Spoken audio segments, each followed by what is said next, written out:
Greetings, everybody. Welcome back to Wheel of Wildlife Wisdom. And so far, I've been your host, Zero Yeti, and happy Dinosaur Day. So, for this episode, we're going to be covering the Ischigualasto Formation in Argentina, which is a Triassic formation. And I figured we haven't covered a Triassic formation for Dinosaur Day yet, so this will be interesting. The first animal of the week is Eoraptor, which is a genus of basal sauropodomorph dinosaur and one of the earliest known dinosaurs to exist. It lived throughout what is now South America during the Carnian stage of the Triassic period, some 231 to 228 million years ago.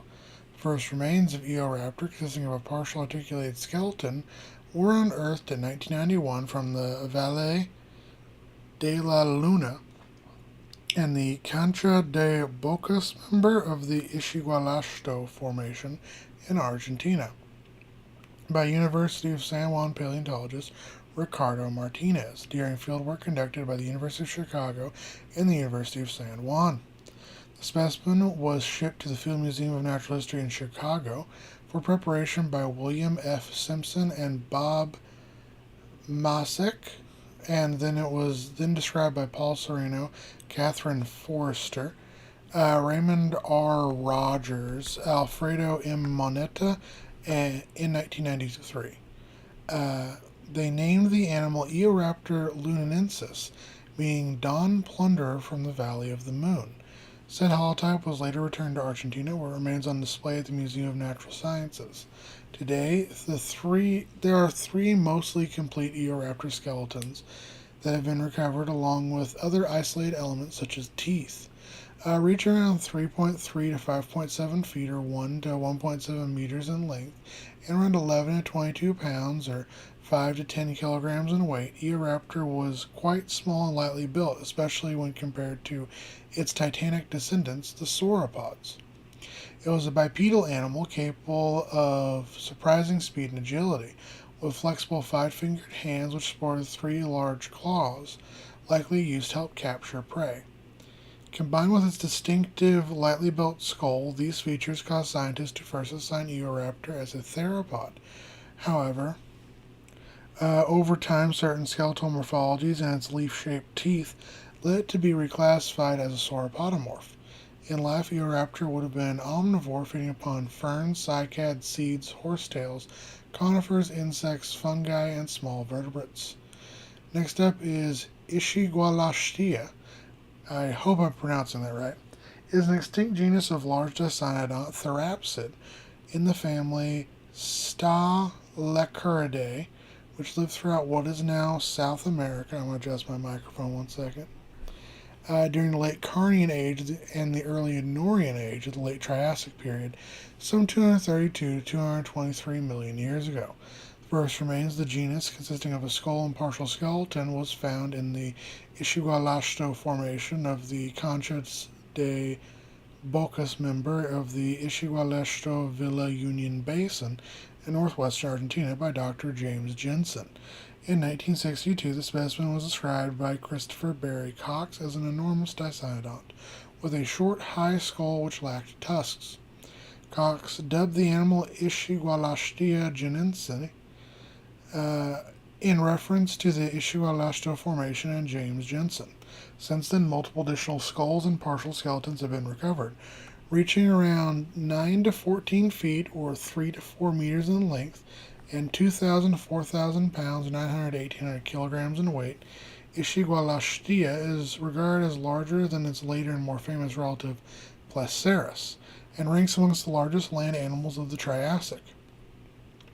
It was a big quadrupedal herbivore and the most common at the base of the Ischigualasto Formation. It was a common member of the local fauna, although not as abundant as medium-sized herbivores like Hyperodapedon and Extenirtodon. The only danger to such a huge animal was the almost equally large carnivorous pseudoseuchian Saurosuchus and perhaps the predatory dinosaur Herrerasaurus. Speaking of Saurosuchus, it is the next animal, which is an extinct genus of large Loricatan pseudoseuchian archosaur, which lived throughout what is now South America during late Carnian and early Norian stages of the Triassic period, some 232-225 million years ago. The first remains of Saurosuchus, consisting of a complete, albeit deformed skull, was unearthed in 1957 from the greenish sandstone of the Concha de Bocas member of the Ischigualasto Formation in the Ischigualasto Villa Union Basin of northwestern Argentina by Galileo J. Scaglia and Leocadio Soria. This specimen was formally described in 1959 by Osvaldo Arrighi, who named the animal Saurosuchus, meaning lizard crocodile in Greek. The specific name Galilei is in honor of Galileo J. Scaglia. Since then, several more specimens of Saurosuchus have been recovered, including some partial skeletons and a mostly complete juvenile. Reaching around 18 to 23 feet, or 5.5 to 7 meters in length, and around 1,300 pounds or 590 kilograms in weight, Saurosuchus was one of the largest of the Rauisuchians. It sported a deep, laterally compressed skull and jaws filled with large, serrated, recurved teeth. The neck was short but robust, the tail long and strong, and both the front and back legs were long and heavily built for walking. This quadrupedal carnivore was likely the apex predator of the Ischigualasto Formation, living alongside and likely feeding upon creatures such as Hyperodapedon, Externerpedon, Exteratodon, Herrerasaurus, Silosuchus, Eoraptor, Trialestis, Atiosauroides, and Ischigualastia. Next up is Hyperodapedon, which is an extinct genus of rhynchosaur reptiles which lived throughout what is now Africa, Europe, India, North and South America during the Carnian stage of the late Triassic period, some 237-227 million years ago. Like other rhynchosaurs, it was a heavily built archosauromorph, distant related to archosaurs such as crocodilians, pterosaurs, and dinosaurs. The remains of Hyperodapedon, consisting of a partial skeleton, the first remains of Hyperodapedon, consisting of a partial skeleton, were discovered at the Louise Mouth Sandstone near Elgin, Scotland by Reverend Dr. Gordon, who gifted said specimen to Thomas Henry Huxley. Huxley first named the animal at a Geological Society of London conference in 1858, and then formally described the animal in 1859, dubbing it Hyperodapedon, meaning above pavement in Greek. This specimen, the specific name Gordoni, is honoring Rev. Dr. Gordon. I'm sorry, I'm stumbling over my words. Since then, hundreds of Hyperodapedon specimens have been recovered across several continents, making it one of the best studied and well understood rhynchosaurs and creatures of the Triassic in general. Today, at least 5 species are considered valid: H. gordoni, H. huxley, H. sanjuinensis, H. huini, and H. tichenensis. Reaching around 4.3 feet or 1.3 meters in length and 20 pounds or 9 kilograms in weight, Hyperodapedon was a stocky animal with thick-built limbs and a broad body. Their wide, heavily built skulls sport a distinctive blade-like beak and several rows of teeth on each side of the upper jaw and a single row on each side of the lower jaw, creating a powerful chomping action when it ate. In life, Hyperodapedon were proficient burrowers, utilizing their unique beaks and strong limbs to tunnel into the ground.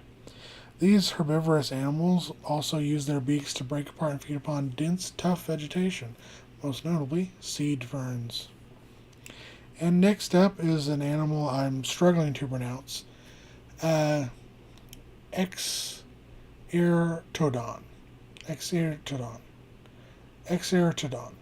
It is an extinct genus of traversodontid cynodont, which lived throughout what is now India and South America during the Landian stage of the Norian stage of the late Triassic period, some 235 to 205 million years ago. The naming of Externerpedon, why do I keep doing Nerpedon? Exteratodon seems to have a bit of a complicated history, with different specimens having been attributed to various genera such as Belesodon, Traversodon, Theropsis, and Ischiguanathus. but the later two genera are now considered completely synonymous with Extertodon.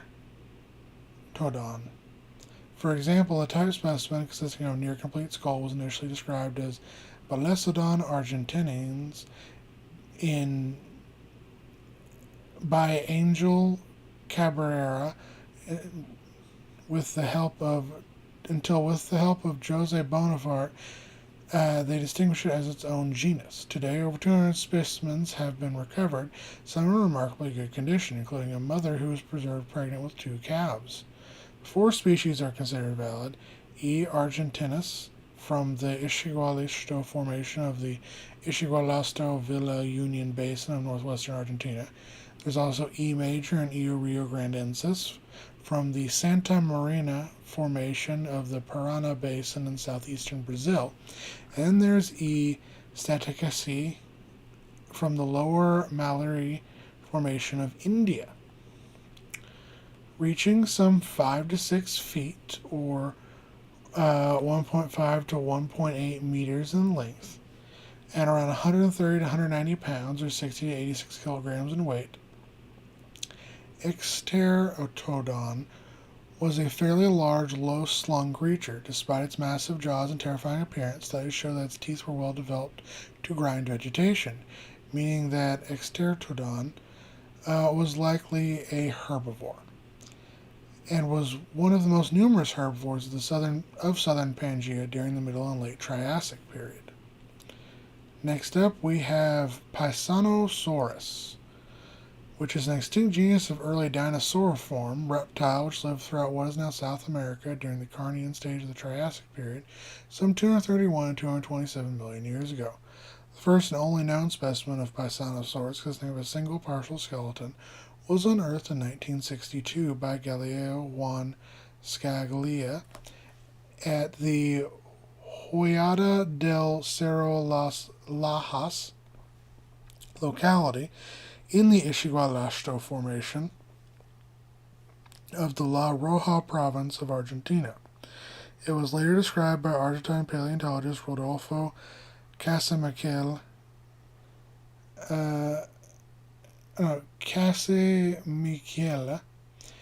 in 1967, who named the animal Pisanosaurus, meaning Pisano's lizard, in honor of Argentine paleontologist Juan Arnaldo Pisano of La Plata Museum, with the species name Myrti being a reference to the late Araucanian naturalist Carlos Myrti. Reaching around 3.3 to 4.3 feet or 1 to 1.3 meters in length and around 4 to 5 pounds or 1.8 to 2.7 kilograms in weight, Pisanosaurus was a small and lightly built facultative biped animal. Due in part to its fragmentary nature, Pisanosaurus has been variously interpreted as either being a very basal ornithischian dinosaur or perhaps the earliest known, or being a coelosaurid, a group of non-dinosaur dinosauriform archosaurs. The placement of Pisanosaurus is relevant and reliant on the placement of coelosaurids as a whole, a situation which in itself is much debate. While Coelosauridae is often considered a monophyletic sister group of dinosaurs, in some studies it is considered to be a paraphyletic grade ancestral to ornithischian dinosaurs as a whole. Therein, Pisanosaurus could have been both a coelosaur and a primitive ornithischian. Regardless of its taxonomic position, Pisanosaurus was a small herbivore which likely spent its life in the underbrush of coniferous forests, feeding upon various vegetation such as ferns and horsetails. And next up is Eodromaeus, which is an extinct genus of probable basal theropod dinosaur which lived throughout what is now South America during the Carnian stage of the Triassic period, some 232 to 228 million years ago. The first remains now known to be Eodromaeus were a crushed but nearly complete articulated skeleton which was recovered from the base of the Valle de la Luna member of the Ischigualasto formation by Argentinian paleontologist Ricardo N. Martinez and Earthwatch volunteer Jim Murphy in 1996. However, both believe it to be a new species of Eoraptor. It wouldn't be until 2011 that an in-depth review of the specimens would recognize that they warranted being classified as their own genus, which was dubbed Eodromanus, meaning dawn runner in Greek, with specific name Murphy, honoring Jim Murphy. Today, the remains of at least 6 Eodromanus specimens are known, reaching around 3.9 feet or 1.2 meters in length and 9.9 to 16 pounds or 4.5 to 7.1 kilograms in weight. Eodromanus was a small and lightly built dinosaur which had long hind limbs, making it well built for running. It had a low rectangular skull with slender lower jaw and a deep brain case. When originally described in 2011, Eodromanus was regarded as the earliest member of Theropoda. It has been continuously supported by many subsequent studies. However, there has also been some that argue Eodromanus is rather a basal-saurischian dinosaur, and possibly ancestral to theropods as a whole. What is known is that this small carnivorous dinosaur lived alongside and occasionally fed upon a variety of strange and wondrous Triassic weirdos that called the Ischigualasto Formation home. As always, take care to my guys, gals, and non-binary pals. Happy Dinosaur Day!